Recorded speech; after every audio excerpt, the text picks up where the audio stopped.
गाड़ी को छूने का प्रयास करता था। सेन साहब ने नई चमचमाती स्ट्रीमर इंड ब्लैक कलर की 7,500 रुपये में खरीदी थी, जो उनके दरवाजे पर एकदम खड़ी हुई थी। मान लीजिए अगर कोई उसको छू ले तो ड्राइवर और शोफर की स्वामति समझिए, बार बार उसको एकदम साफ करता था, हर वक्त उसको चमकाते रहता था। और कोई खोखा खोखी यानी कि बच्चा बुच्ची अगर कोई भी वहां आ जाए तो समझिए उनको फटकने तक नहीं देता था आसपास कहीं भी। तो घटना हम आगे बढ़ते हैं। पहली घटना हम देख पा रहे हैं कि एक छोटा सा लड़का जिसका नाम मदन रहता है, उसकी माँ उसके पास अभी आ गई है और ड्राइवर पर झपट रहा है वो मदन, और सेन साहब भी आ गए हैं। सेन साहब को देखकर मदन की माँ बिल्कुल सहम सी जाती है, कुछ नहीं बोलती है।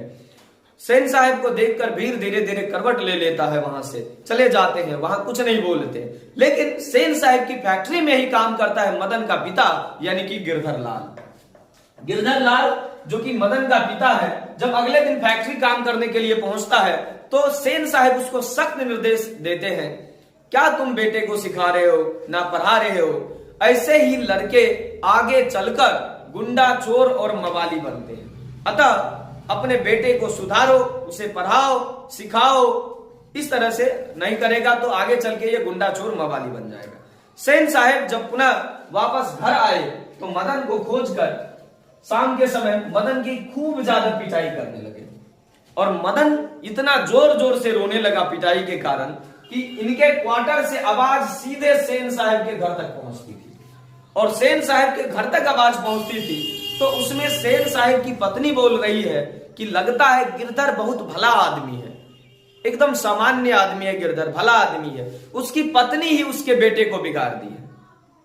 इस बात पर तंज कसती हुए कहती है सेन साहब की पत्नी कि देखिए कैसे कौवा के तरह कांव कांव चिल्ला रहा है, इसी तरह मारता रहा तो ये लड़का आगे चलकर सुधर जाएगा। और इसी तरह से ये घटना घटी, पहली घटना।